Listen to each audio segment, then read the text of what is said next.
Well, ladies and gentlemen, welcome back to the channel. I hope everyone is healthy and well today on this beautiful day. I hope your day was fulfilled with nothing but positivity. All my new supporters stopping by for the first time, giving me a chance.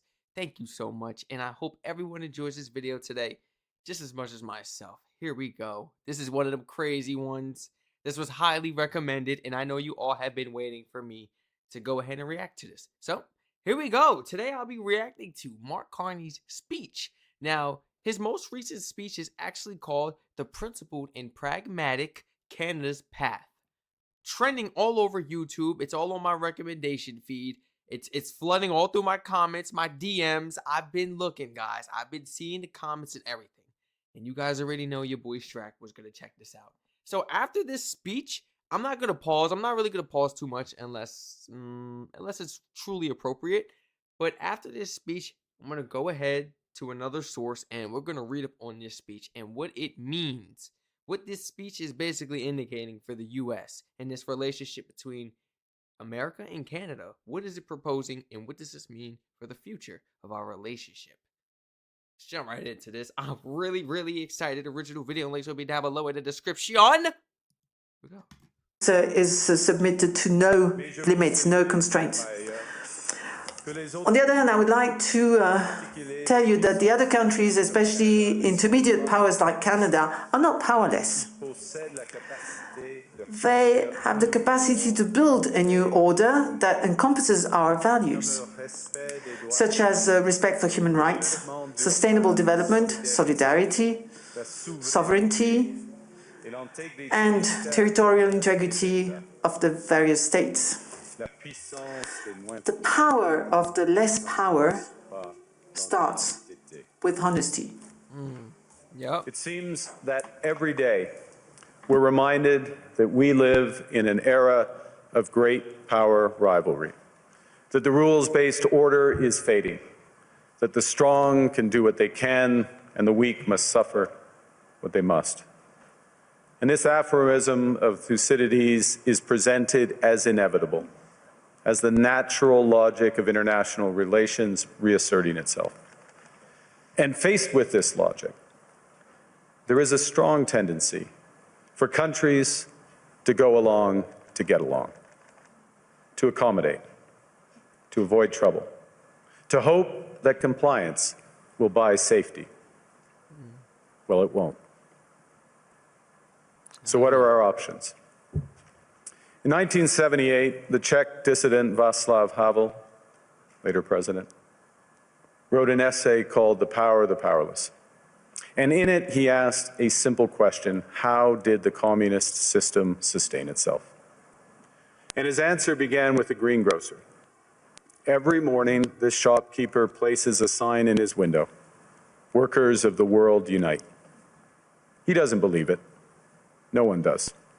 But he places the sign anyway to avoid trouble, to signal compliance, to get along. And because every shopkeeper on every street does the same, the system persists. Not through violence alone, but through the participation of ordinary people in rituals they privately know to be false. Havel called this living within a lie. The system's power comes not from its truth, but from everyone's willingness to perform as if it were true. And its fragility comes from the same source. When even one person stops performing, when the greengrocer removes his sign, the illusion begins to crack. Friends, it is time for companies and countries to take their signs down. For decades,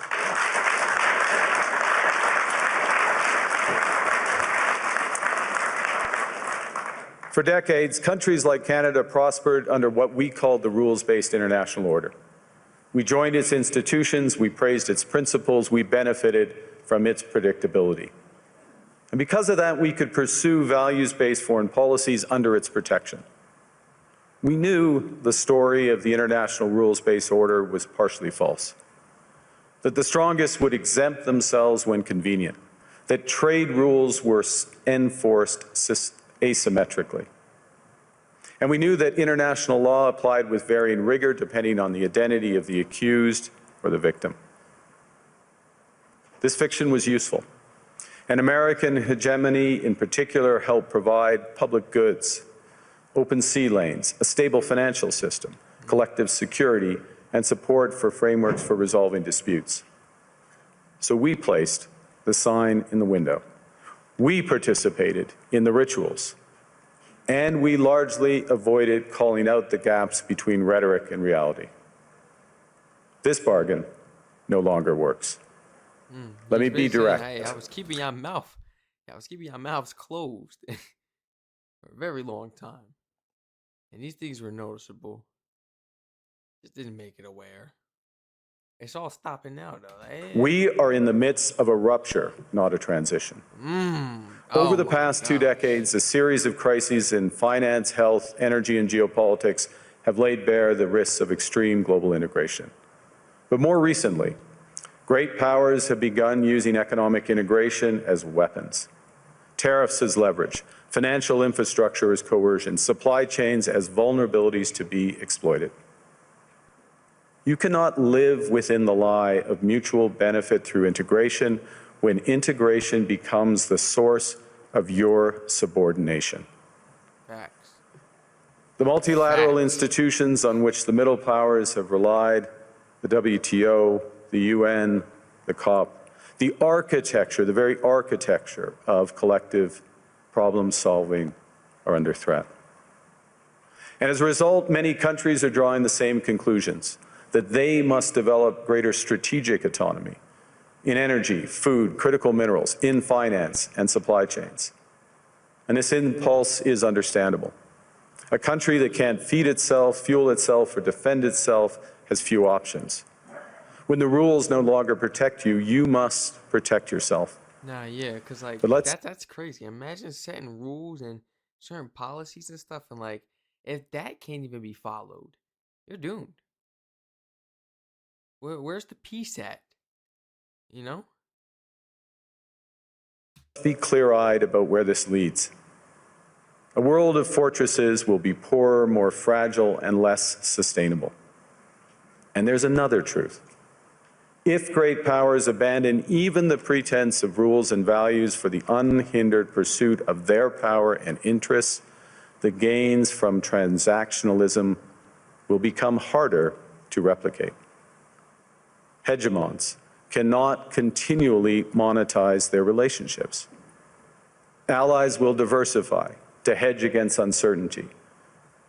They'll buy insurance, increase options in order to rebuild sovereignty. Oh, yeah. Sovereignty that was once grounded. Because why take a chance in that one country when they're so unreliable? When we could just go ahead and we're already taking a chance because you ain't reliable. So let's take a chance and let's go branch out and create these relationships with other people. And, you know, we could have, should I say, more sources, more ways to be able to better our economy. Gain, you know, as far as like income, strengthening our economy, relationships. Yeah.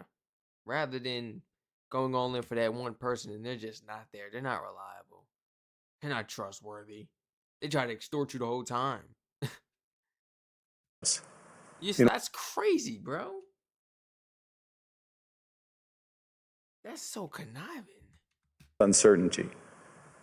They'll buy insurance, increase options in order to rebuild sovereignty. Sovereignty that was once grounded in rules but will increasingly be anchored in the ability to withstand pressure. This room knows this is classic risk management. Risk management comes at a price. But that cost of strategic autonomy, of sovereignty, can also be shared. Collective investments in resilience are cheaper than everyone building their own fortresses. Shared standards reduce fragmentations. Complementarities are positive sum. And the question for middle powers like Canada is not whether to adapt to the new reality. We must. The question is whether we adapt by simply building higher walls or whether we can do something more ambitious. Now, Canada was amongst the first to hear the wake-up call, leading us to fundamentally shift our strategic posture. Right. Canadians know that our old, comfortable assumptions that our geography and alliance memberships automatically conferred prosperity and security, that assumption is no longer valid. And our new approach rests on what Alexander Stubb, the President of Finland, has termed value-based realism. Or to put another way, we aim to be both principled and pragmatic. Of course, everybody. Principled in our commitment to fundamental values, sovereignty, territorial integrity, the prohibition of the use of force except when consistent with the UN Charter, and respect for human rights. And pragmatic in recognizing that progress is often incremental, that interests diverge, that not every partner will share all of our values. So we're engaging broadly, strategically, with open eyes. We actively take on the world as it is, not wait around for a world we wish to be. We are calibrating our relationships so their depth reflects our values. And we're prioritizing broad engagement to maximize our influence, given the fluidity of the world at the moment, the risks that this poses, and the stakes for what comes next. And we are no longer just relying on the strength of our values, but also the value of our strength. We are building that strength at home. Since my government took office, we have cut taxes on incomes, on capital gains, and business investment. We have removed all federal barriers to interprovincial trade. We are fast-tracking $1 trillion of investments in energy, AI, critical minerals, new trade corridors, and beyond. We're doubling our defense spending by the end of this decade, and we're doing so in ways that build our domestic industries. And we are rapidly diversifying abroad.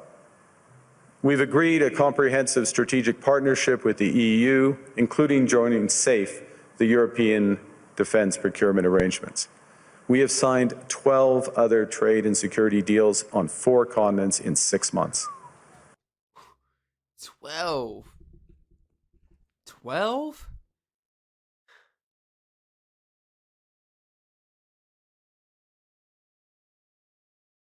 The past few days, we've concluded new strategic partnerships with China and Qatar.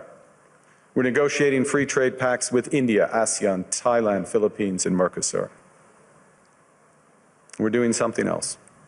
To help solve global problems, we're pursuing variable geometry. In other words, different coalitions for different issues based on common values and interests. So on Ukraine, we're a core member of the Coalition of the Willing and one of the largest per capita contributors to its defense and security. On Arctic sovereignty, we stand firmly with Greenland and Denmark and fully support their unique right to determine Greenland's future. Oh, yes.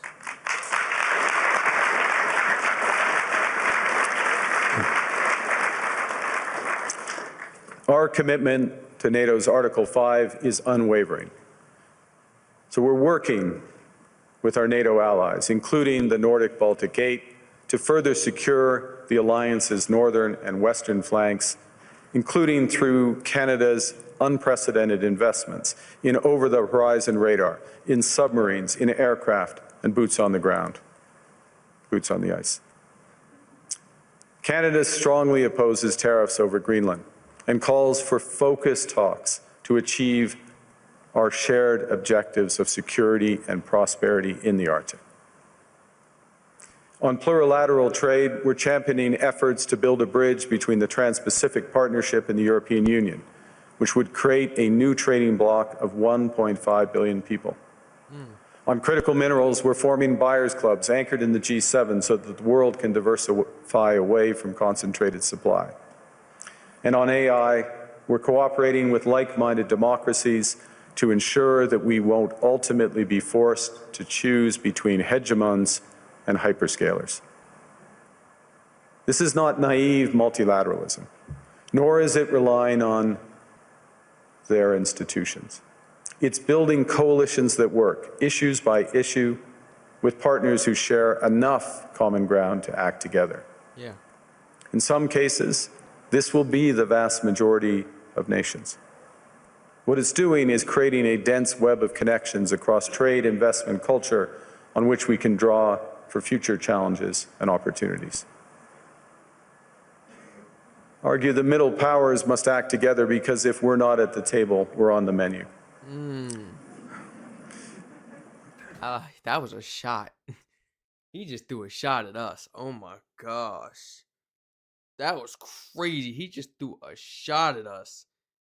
Because, like, the U.S., you know how we've had multiple undergoing stories of, like, Trump creating other deals, having other relations with other countries and stuff that even us Americans didn't even know about until it got exposed, until it came to the light. And I was like, wait, really? That was going on under our noses? And it's like, yeah, look, we didn't even know. We felt foolish. So it's like he's been making these deals, but it's out in the open. Like everybody knows now the people he's talking to, the deals he's trying to create with these other countries. And it's like Canada was never like, should I say, he never had them as like an option. Oh, to like even come to those meetings or sit at the table or be a part of discussion at all. It was never in his best interest for Canada to be seated there upon him at the table and everybody discussing like whatever countries was there at all. That's crazy. Not at the table, we're on the menu. We're not at the table, we're on the menu. Like, yeah, that was a big sign.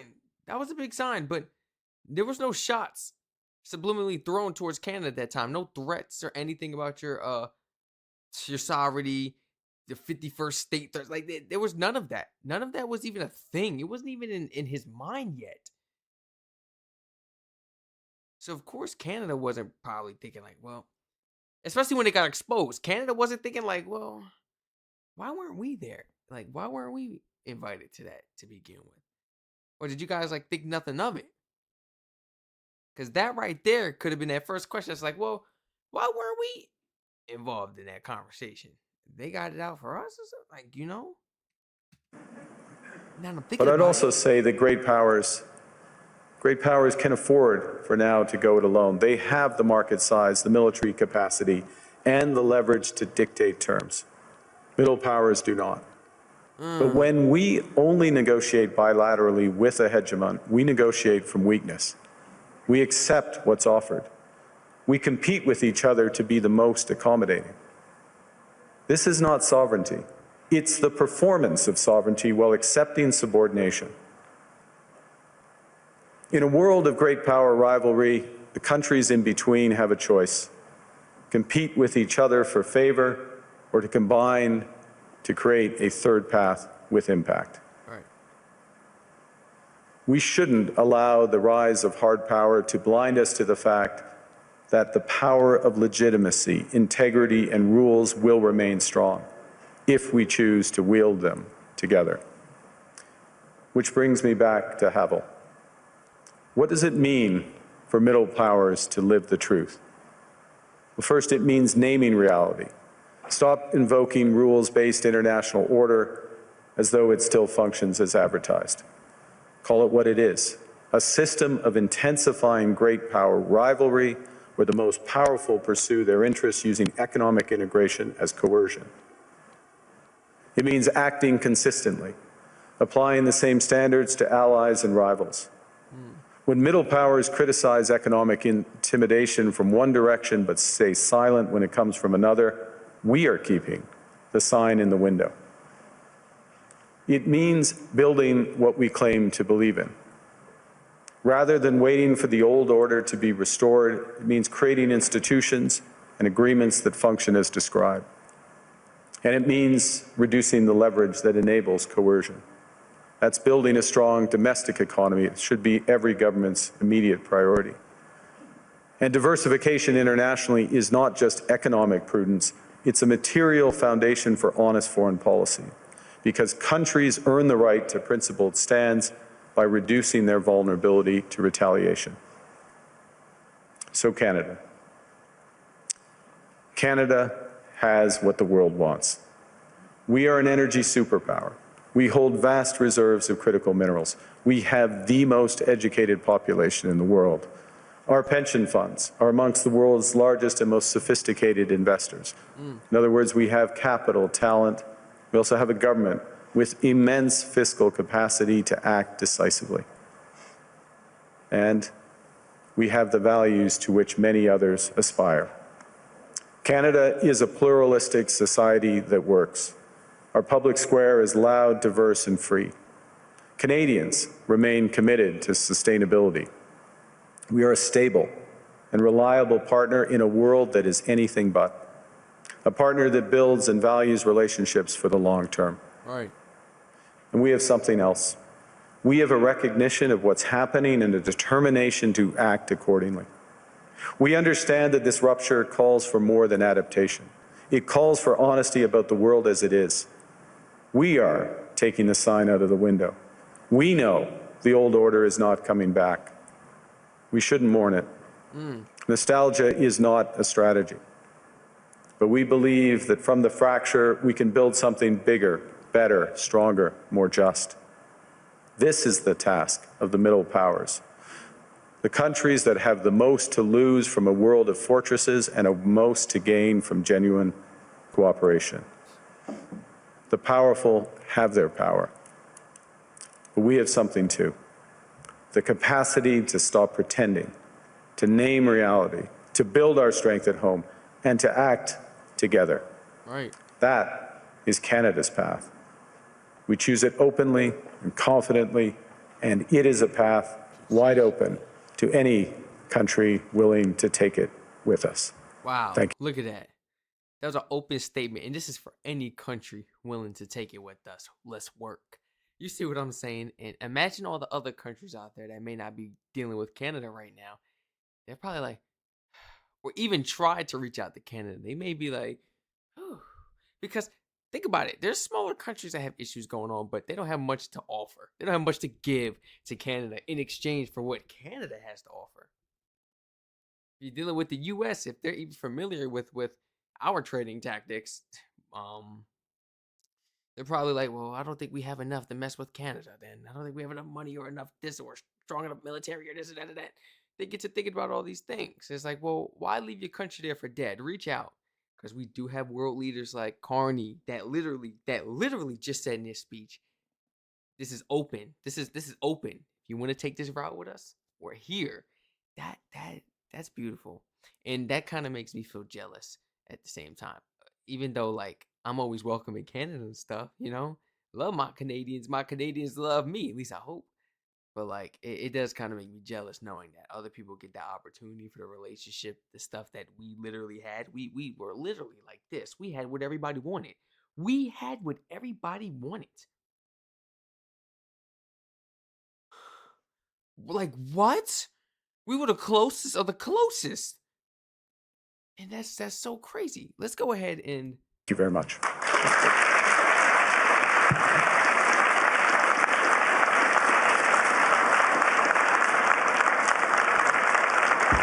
This is excellent. This is nice. Let's go ahead and read up on this. So a question I actually looked up before this video was, well, I understand now, but I still want to go over this a little bit. We're not gonna just read the whole thing word for word. Depends. But I looked up, what does Mark Carney's speech basically mean for the US? I put the one that just happened because, you know, AI is just smart. I knew it was gonna bring up the current one, which it did. In his recent 2026 World Economic, did I say economic or economic? Forum speech, Canadian Prime Minister Mark Carney delivered a blunt assessment that the US-led rules-based international order is effectively over, which he did state, over with. Now, is this hegemony? I actually looked it up. I have it ready right here prepared because I seen it. First word I actually seen before I started this video, and I was like, well, not gonna play me a fool. Hegemony. See what I mean? Hegemony. So end of American hegemony. So number one, it's end of American hegemony. Carney declared that the pleasant fiction, the pleasant, should I say, it definitely wasn't reality. It definitely wasn't reality. You guys was living in some fictional world because the deals you had, the stuff you was listening to, the stuff you guys was okay with. It was like, wait a minute, we were blinded, basically. The pleasant fiction of a stable rules-based world is being replaced by a harsh reality. You know what I'm saying? Before it was cool. But now when you're starting to realize everything that's going on and like you're putting all the dots together, it's like this is the harsh reality. It's no longer that pleasant, we say fiction because we are aware of it now. You know? Before it was a pleasant non-fiction. Not anymore. Of a great power rivalry. I do not like that word because it's a tongue twister for me. He signaled that the US has moved from being a provider of global stability to a power that uses its economic weight, and that is true, like tariffs and supply chains as weapons. And Trump loves tariffs. It's the original standard way. He feels that it's a good way to just it's a good way to do things forever in life. You know, tariffs are so old. Tariffs are so old. There are so many better ways of going about it, but he will forever stay with that method, and that's what he explained. Strategic distancing. So how Carney basically explained, basically like why put all our chips into this one country right here when we can? It's already a risk because they're not reliable. So let's just branch out and let's start creating relationships and deals with other countries. He said it throughout the speech and at the end. It's an open relationship. It's open path for anybody who wants to join Canada. You could gain two more countries that understand the policies, that have the same wants as Canada. You guys respect each other. It's not about who can give the most this and that. It's about doing business together. How can we better each other's countries and hold each other down? That's all we're asking for. The U.S., it seems that America's asking for everything. You want everybody to be perfect. Canada's not asking for that. So let's take the chances, which we're already taking a chance with these unreliable people, push them to the side, and let's branch out and let's start creating new deals anyway. They did it before. We wasn't at the table. What? So let's do it without them. And that's what Carney's doing now. The tables have turned. Do I even need to read this? He told President Trump directly that Canada plans to diversify away from the US. Yes, he has. And that's what I basically just explained. Includes signing a dozen new trade deals with other regions and pursuing variable geometry. Did I say it right? Geometry? Forming different coalitions for different issues rather than relying solely on the US alliance. That's what I basically just said. And that really stood out to me when he said that in the speech because I was like, I know exactly what you're doing, man. I know exactly what you're doing. I'm a person that cut people off. You get cut out if you screw me over one time and make me feel some way because I don't do that to you. I definitely make you feel like we more than friends. We like brothers and families. If you cool with me, that's exactly how I treat you. Ride or die, day one. Don't care if they 10 foot, this or that, what it is. You know what I'm saying? I'm standing behind you. It don't matter the situation. That's what it is. It is what it is. No questions asked. But as soon as I see that you a snake or you screw me over or you a liar or you don't got the best interest as me, you pushed away and I don't do that. You'll come back in. Oh, I don't do that. Catch it back up. Now you kicked out of my life for good. For real, for good. For good. For good. And I mean that. I mean that, man. I mean that. I mean that so much. A third path for others. So this is basically Carney saying, this is called middle powers, like Canada, European nations, and Australia to unite. So they aren't forced to choose between the US and China. His famous line from the speech warned, middle powers must act together because if we are not at the table, we're on the menu. And you guys are realizing that now. Before, none of us realized that. Because it was like, well, what is Trump doing? He doing sneaky stuff. Because we was still cool. We was in alliance with Canada. So nobody was thinking of nothing. Nobody was thinking of nothing. Not even Canada. Not even the U.S. No. But we should have been asking them questions. Everybody like, wait, why wasn't Canada involved? This is now getting brought to the world. Why are we hearing about all these countries being at the table and they had this? Where's Canada at in the picture? I mean, it would have helped. And that's crazy. And that would have been Canada's decision to be like, okay, we want to be a part of that. Or no, we're not going to be in that meeting. We're not going to do that. Then it would have been your country's decision. But you guys wouldn't even give it that option. You wouldn't even include it, involved. Crazy. United, unfortunately, US is famous. Yep. response to American unreliability, he argued that recent U.S. policies, such as threats to annex Canada or slap 100% tariffs over trade deals with China, have made the U.S. an unreliable partner. And a very unreliable partner. Because, like, think about it. If we are reliable partners, this and that, we should be talking these issues out. This and it shouldn't reach the world to where it's like, oh, there's tariffs slapped on you. There's this and that. This is an issue with the border. It's like, wait, whoa, this is something different now. This is like a rapture, like he said. This is like no longer a disagreement. It's a rapture, and it's getting serious. It's like you're so unreliable. You're sending all these threats. 100% tariffs over Canada deals with China have made the U.S. an unreliable partner. In response, Canada is doubling its defense spending and seeking strategic autonomy. Autonomy. I hope I'm saying that right. I hate pronouncing stuff wrong. Autonomy. Wait, what?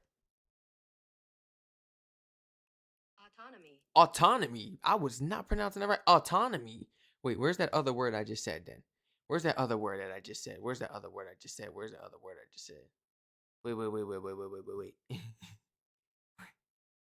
Let's see if I can find it real quick, guys. Because I could have sworn there was another word. I was like, am I saying that right?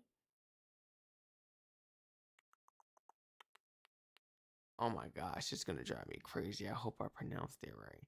I don't want to really waste y'all time. All right. I guess you guys will let me know in the comments. I'm gonna be sitting here forever trying to find the word. Honestly, I felt like I did pronounce it right. It was just one word I was really skeptical on, and that was in the beginning, but I did look that up. I think I'm actually fine. Yeah, I think I'm actually good. It says the blowback. I didn't see this. I didn't even scroll down all the way. President Trump responded by stating Canada lives because of wait. Is this in the other speech? I'm getting ready to react to the Trump speech right after this. Canada lives because of the United States.